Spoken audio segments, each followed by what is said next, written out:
ආයුබෝවන්. ගොඩක් දෙනෙක් පහුගිය කාලේ වැළලෙන්න හැදුවා 76 වසරක සාපයක් වැදුනා කියලා.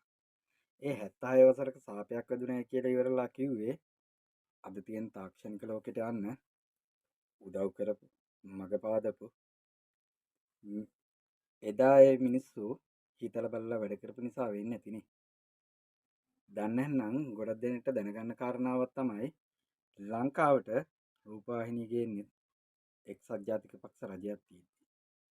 ඒ 1979 අප්‍රේල් මාස 13 වෙනිදා වත්මන් එක්සත් ජාතික පක්ෂ නායක රනිල් වික්‍රමසිංහ මැතිතුමාගේ අයියා ශාන් වික්‍රමසිංහ විසින් ITN කියලා ලංකාවේ රූපවාහිනී නාලිකාව පටන් ගන්නවා.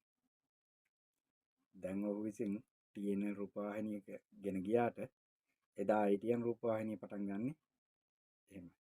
ස්වාධීන රූපවාහිනී සේවය කියන්නේ. ඒක තමයි ලංකාවේ පළවෙනි රූපවාහිනී නාලිකාව. ඒක ගෙනාවෙත් එක්සත් ජාතික පක්ෂ මැදිහත් වීම මත 1977 විවෘතාර්ථකයේ රටට හඳුන්වලා දීලා 1979 වෙනකොට මේ රට ලෝකය මොනවද වෙන්නේ ලෝකයේ මොනවද කරන්නේ කියලා ඉවරලා දැනගන්න තරමට මේ මිනිස්සුන්ව දියුණු කරන්න හදපු වෙලාවේ අපේ රටේ ඔය දැන් පුනරුදයක් හොයන ඇත්තෝ එදා කිව්වේ මොකක්ද දන්නවද? ගෑනුන්ගේ මලකෝලං හෙළුවවල් පෙන්වන්න අපේ උන් නවත්තන්න සංස්කෘතිය වලදාන්න වැඩ කරනවා කියලා.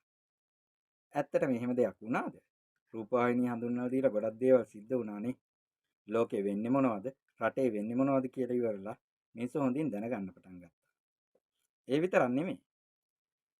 ශ්‍රී ලංකාව හාහපුරා කියලා ජංගම දුරකථනයක් හඳුනාගන්නේ 1989 ජූනි 18 වෙනිදා. සෙල්ටර් සමාගම තමයි මූලිකත්වයේ ගන්න. එදා 1989 දී මේ රට පාලනය කරන එක්සත් ජාතික පක්ෂය. එදා ඒ නායකයෝ තීන්දුවක් තීරණයක් ගත්තා. ලෝකයේත් එක්ක ගනුදෙනු කරන්න, ලෝකේ ඉන්න අයත් එක්ක ඉතා ඉක්මන් සංවාද සාකච්ඡා පවත්වන්න නම් මේ රටේ දුරකථන ජාලය දියුණු කරන්න ඕනේ කියලා. ඒකින්ද හැමෝගෙම අතට සෙල්ටෙල් එකක් ආවා. ඉස්සර නම් ඔකට මුලින්ම කිව්වේ ගඩොල් බාගි කියලා. දැන් තමයි ස්මාර්ට් වෙලා ඇවිල්ලා තියෙන්නේ. ස්මාර්ට්ෆෝන් එක ලංකාවට එන්න මූලාරම්භය හැදුනේ එක්සත් ජාතික පක්ෂ රජයක් නිසාවෙන්ම තමයි.